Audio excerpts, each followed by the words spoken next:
Bonjour chers Congolais. Aujourd'hui, nous allons faire un aperçu général et historique sur notre pays qui est la RDC. Ce message sera dédié à tout Congolais de père et de mère, y compris les dirigeants actifs ou passifs, les leaders d'opinion, les hommes politiques, les religieux, l'élite intellectuelle, la classe estudiantine, les économistes ou commerçants, les chefs coutumiers, les administratifs, les députés et sénateurs, le ministre, les magistrats, toutes catégories confondues de la justice congolaise, les agents de sécurité, ainsi qu'au président de la République démocratique du Congo, M. Antoine Félix Tshisekedi Tshilombo. Le contenu de ce message est un message de libération. Chers Congolais, vous savez que notre pays est soumis à une guerre. La guerre qui nous a été imposée par les puissances anglo-saxonnes. En ces cas, nous pouvons citer l'Amérique, l'Angleterre, le Canada, l'Australie, toute l'Europe entière, sauf la Russie, ainsi que certains de nos pays voisins, les pays africains. Chers amis, la RDC, c'est un pays qui a vu le jour ou qui a été créé grâce à l'expédition à la première et à la deuxième expédition d'Henry Morton Stanley, alors qu'en réalité, cette nation existait déjà et s'organisait sous les successifs empires Lunda, Luba, Congo.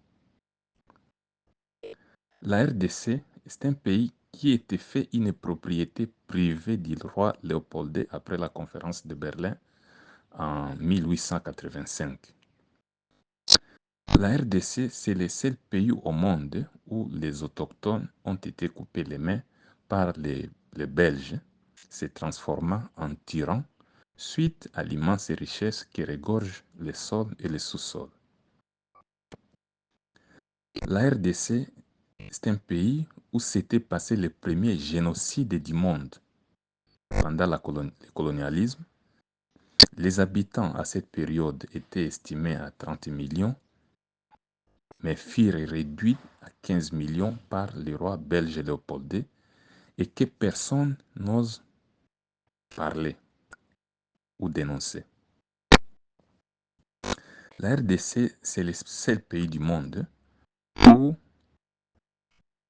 les principes du colonialiste ont dépassé même le sadisme ou la rigueur des empereurs Caligula et Nimrod. C'est le seul pays du monde où les héros de l'indépendance, M. Emery Patrice Lumumba, fut assassiné, amputé et brûlé sans merci. La RDC est le seul pays de l'Afrique encore sous colonisation, bien qu'indépendant depuis 1960. La RDC est un pays dont la constitution, qui est une loi fondamentale d'un peuple, est une copie collée des constitutions des pays étrangers. C'est le seul pays où un étranger, venant avec l'AFDEL en 1996, et après 4 ans seulement, il devient le président de la République et brusquement, il change la constitution aussi et au vu de toute l'élite congolaise.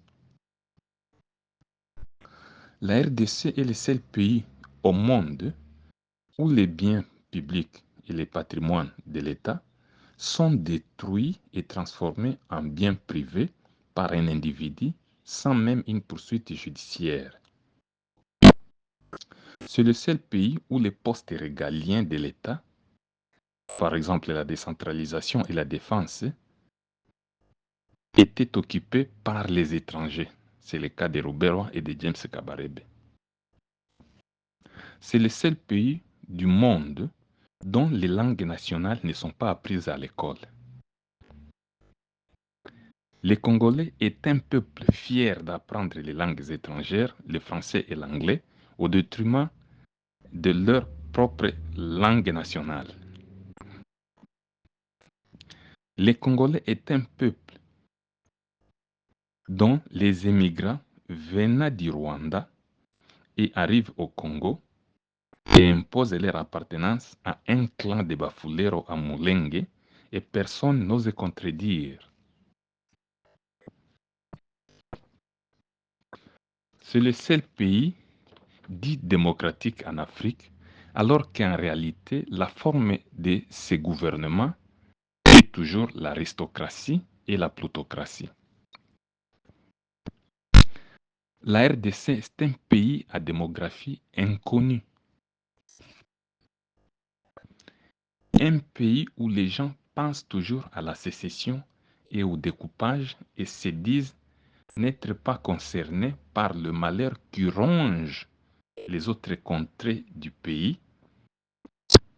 C'est le cas du Katanga, qui ne se soucie pas de l'unité ou l'intégrité nationale. Un pays où les dirigeants, les ministres, les députés et les fonctionnaires de l'État sont de voleurs, alors que la loi s'applique rigoureusement sur les plus pauvres. La RDC est un pays où les mandataires de l'État ont développé des termes techniques et des vocables étrangers pour bien spolier sa population. Le Congolais est un peuple qui a méconnu son histoire et la géographie de son pays, et qui est prétentieux lorsqu'il raconte l'histoire ou la géographie étrangère.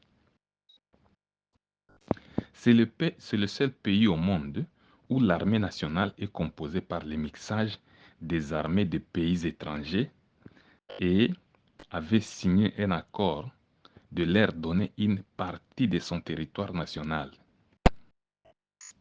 C'est le seul pays du monde où le président en fonction, Laurent Désiré Kabila, fit assassiner et une enquête diligentée par son enfant était louche et l'enfant, contrairement aux dispositions fournies par la Constitution, devient le président de la République.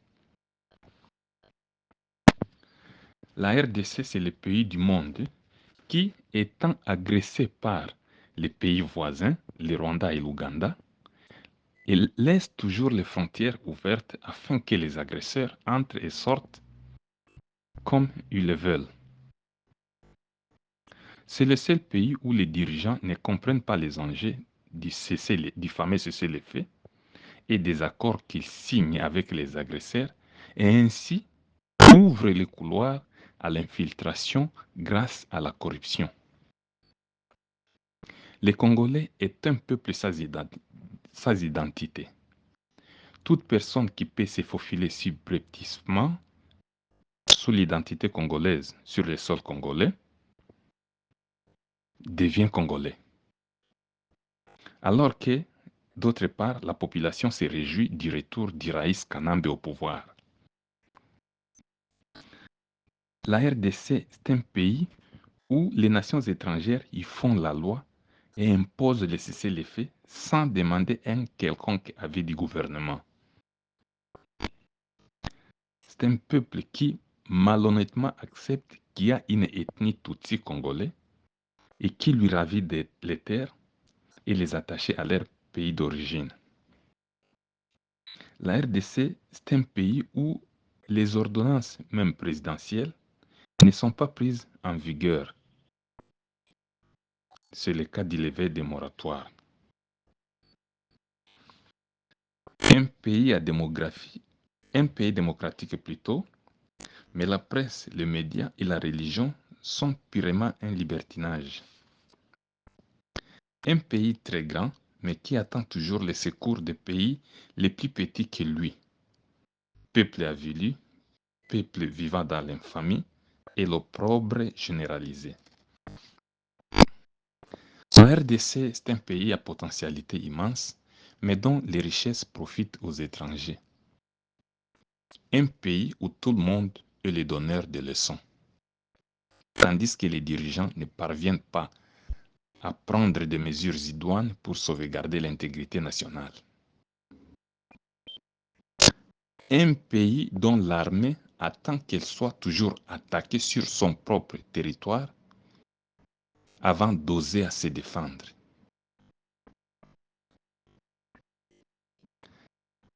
C'est le seul pays où la religion enseigne aux fidèles que Dieu viendra combattre pour eux. C'est le seul pays où les leaders d'opinion et les politiciens s'en foutent de la détresse de la population. Un pays où la justice fait de l'impunité un mot de passe.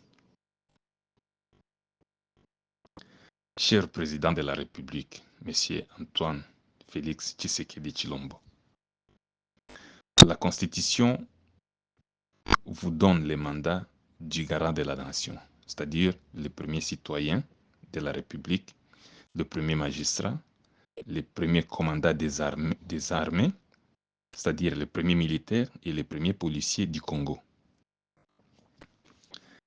Les discours, les prouesses, les éloges, les promesses pendant la campagne électorale sont loin de la réalité que nous vivons à présent. La situation sécuritaire à l'est de la RDC nous déçoit tous. Lorsqu'une équipe de football ne gagne pas lors d'un match, la faute incombe directement à l'entraîneur. Si nos soldats FARDC ne parviennent pas à bouter l'ennemi dehors, il faudra mieux changer vos stratégies. On ne peut jamais gagner la guerre grâce à des négociations. Si les chaînes de commandement au Nord Kivu ne sont pas fructueux, pourquoi toujours garder les mêmes acteurs?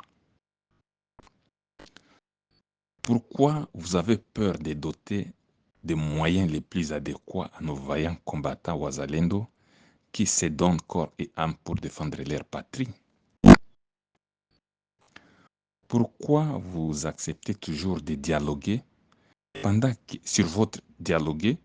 que votre propre pays est assujetti sous l'impulsion de pays étrangers et dont en aucun cas vous ne faites pas mention de l'Ouganda?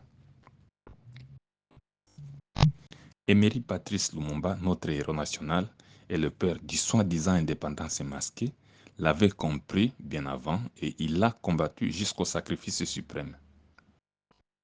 En tant que premier militaire et commandant de l'armée et de la chaîne du commandement, pouvez-vous nous dire pourquoi notre armée n'a jamais attaqué les agresseurs, c'est-à-dire l'armée rwandaise, l'armée ougandaise et ainsi que les M23 sur votre propre territoire?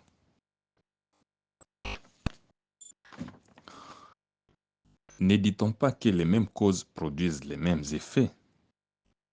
La guerre qui nous est imposée, c'est toujours la suite de la guerre de l'AFDEL venue en 1996 par un conglomérat de Tutsis et de leurs parrains les puissances anglo-saxonnes, c'est-à-dire l'Amérique, l'Angleterre et leurs supplétifs le Canada, l'Australie et toute l'Europe entière excepté la Russie. Tous les pays auxquels nous faisons confiance aujourd'hui, ce sont les mêmes pays qui jadis combattaient la RDC et soutenaient cette rébellion. En Afrique, le fameux Afrique du Sud, la Tanzanie, le Kenya, le Soudan, tous ces pays-là s'est rangé du côté de l'agresseur. Très malheureux que nous sommes, nous continuons toujours à espérer que ces mêmes pays et la SADC nous apporteront la paix. Il faut que nous soyons malades pour raisonner ainsi. L'écrivain Bagenda l'avait bien prédit. Le Congo est malade de ces hommes. Un fruit ne tombe que lorsqu'il est mûr. Mais devant l'ouragan et la tempête, mûr ou pas mûr, il tombe quand même. Ce sont les paroles du maréchal Mobutu. Cher président, avant sa mort, M. Lumumba a adressé une lettre à sa femme Pauline. Il a dit ceci: Dans sa lettre, appelée lettre à Pauline, Lumumba a dit ceci. Que mort-vivant, libre ou en prison, sur ordre des colonialistes, ce n'est pas ma personne qui compte, c'est le Congo. Ma foi restera inébranlable, comme il attend à chaque Congolais d'accomplir la tâche sacrée de la reconstruction de notre indépendance et de notre souveraineté. Car sans dignité, il n'y a pas de liberté. Et sans justice, il n'y a pas de dignité. Et sans indépendance, il n'y a pas d'homme libre.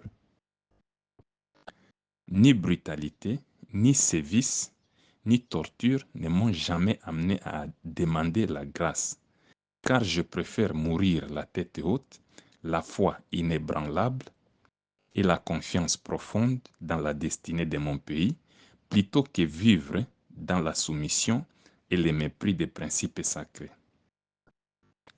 L'histoire dira un jour son mot, mais ce ne sera pas l'histoire qu'on enseignera à Bruxelles, à Washington, à Paris ou aux États-Unis, mais celle qu'on enseignera dans les pays affranchis du colonialisme et de ses fantoches. L'Afrique écrira sa propre histoire. Ne me pleure pas, ma campagne. Moi, je sais que mon pays, qui souffre tant, saura défendre son indépendance et sa liberté. Vive le Congo, vive l'Afrique. Cher Président, ça, ce sont les paroles de notre héros national, Emery Patrice Lumumba. La tâche qui vous est confiée, c'est de défendre l'intégrité territoriale ainsi que la population congolaise. Vous êtes le numéro 1, le premier commandant, le garant des institutions et du bon fonctionnement des institutions, le premier militaire du pays, le premier magistrat. Donc, en fait, vous êtes tout. Changez vos stratégies. Personne d'autre ne rendra compte aux Congolais. Nous vous avons élus pour défendre notre République. Je dis et je vous remercie.